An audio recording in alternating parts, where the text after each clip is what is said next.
Welcome back to our YouTube channel. So my name is Lee Pritchard, and here at LDP we're on a mission to tackle your most pressing transport dilemmas. So every week we pick one question that one of our clients has asked, and we answer it in the form of a weekly email to all our subscribers. So every Monday morning all our subscribers, they get an email, and basically it's a question and an answer that's coming from one of our clients that week. Okay, so if you wish to receive these straight into your inbox every week, if you go to www.transportldp.co.uk and hit the subscribe button. So a few weeks ago on Ask Lee, we dived into the topic many operators grapple with, which are gate checks. So let's unravel that a little bit, and we'll give you an idea of what we sent out in our newsletter. So the question we received was, the DVSA suggests implementing gate checks on drivers' walk-around checks. What does this mean, and how can it effectively action this advice? So the answer we gave them was something along the lines of this.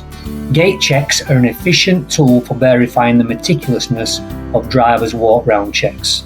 They're not only an industry best practice, but the DVSA and the traffic commissioners also recognise them as a pivotal component of a robust vehicle maintenance system. So in our view, every operator should ideally have or consider implementing a systematic schedule of regular gate checks. This usually entails assigning a transport manager maybe, or if you don't have a transport manager, it might be a senior level individual to conduct those gate checks on each driver. We recommend a minimum frequency of one a month. Also, structuring these checks in a manner that they're planned from a managerial perspective but appear spontaneous to the drivers. Okay, so you don't want to let the drivers know that these are happening, so obviously you're not going to get the results that you're looking for. This also ensures drivers maintain consistent compliance without being influenced by a predictable check schedule. So like I say, you don't want to be doing them every Monday morning, so obviously the drivers are going to get used to seeing you every Monday morning. What kind of approaches to conducting gate checks should you take? Well, there are several different ways really that's available to you. One of them is direct supervision. So you monitor the driver while they're performing the check and you evaluate their technique and thoroughness. 2, re-examination maybe. So after the driver completes the check, request they repeat it under your supervision. And then any inconsistencies can obviously be cross-referenced with their initial record. Secondary verification is another. Once the driver finishes the check, the supervisor might conduct their own assessment, comparing findings against the driver's record as necessary. Defect identification test. Before the walk-round check, the supervisor introduces a defect, such as removing a bulb. The goal here is to determine if the driver identifies the issue, and if the driver overlooks that planted defect, it should be immediately rectified, obviously, before the vehicle is going out on the road. A bit of let's just say that one doesn't go down well, okay? But again, it's there as an option for you, you can use it.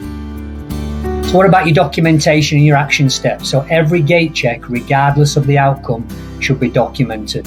So should a driver exhibit sort of shortcomings during these checks, corrective measures ought to be instated. So these corrective measures could include retraining. Okay, so it might include formal training. So the retraining is like an explanation pinpointing their oversight, whereas the formal training, if needed, you enroll them in a driver CPC module maybe focused on those walk-round checks and defect reporting. The other one could be disciplinary measures if you feel that way. So in the case of consistent non-compliance, you as an operator might have to resort to stringent disciplinary actions. And such drivers should be flagged for more frequent checks to monitor and encourage improvement.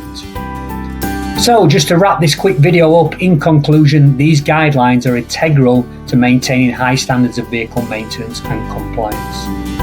So don't forget guys, we do these Q&As every week in the form of a newsletter every Monday. If you want to subscribe and join in, jump on the website, Transport LDP, hit the subscribe button and get involved. Thanks for watching.